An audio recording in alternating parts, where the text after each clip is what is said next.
बिहार में नई सरकार की तश्कील को लेकर बड़ी खबर सामने आ रही है। आज बीजेपी की बड़ी बैठक होने वाली है। बैठक में लेजिस्लेटिव पार्टी के लीडर का चुनाव होना है। बैठक से पहले केशव प्रसाद मौर्य पटना पहुंचे हैं। केशव प्रसाद मौर्य को पार्टी ने बिहार में नेशनल ऑब्जर्वर मुकर्रर किया है। आज एनडीए एमएलए की भी बैठक होनी है। आज रात पटना पहुंचेंगे अमित शाह। तो हलफबरदारी तकरीब को लेकर लगातार तैयारियां जारी हैं और नई सरकार की तश्कील को लेकर भी एक मतली लगातार देखने को मिल रही है।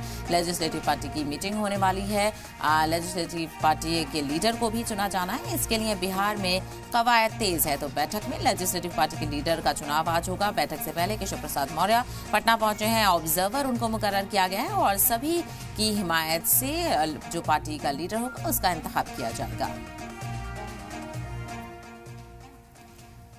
अगली बड़ी खबर भी बिहार से। बिहार में नई सरकार की तश्कील को लेकर लगातार तैयारियां तेज हैं। आज जेडीयू लेजिस्लेटिव पार्टी की बैठक होने वाली है। सीएम हाउस पर सुबह 11 बजे ये बैठक होगी। जेडीयू लेजिस्लेटिव पार्टी के लीडर का इंतखाब होना है और लीडर चुने जाएंगे नीतीश। नौमुंतखब सभी एमएलए बैठक में मौजूद रहेंगे। बैठक में पार्टी के बड़े लीडरान भी शामिल होंगे। तो बिहार में नई सरकार की तमाम प्रोसेस को लेकर तैयारियां जोरों शोरों से जारी हैं और लेजिस्लेटिव पार्टी की बैठक होने वाली है। जेडीयू की भी सीएम हाउस पर सुबह 11 बजे ये बैठक होगी। जेडीयू लेजिस्लेटिव पार्टी के लीडर चुने जाएंगे नीतीश कुमार। नौमुंतखब सभी एमएलए बैठक में मौजूद रहेंगे और बैठक में पार्टी के बड़े लीडरान भी शामिल होंगे।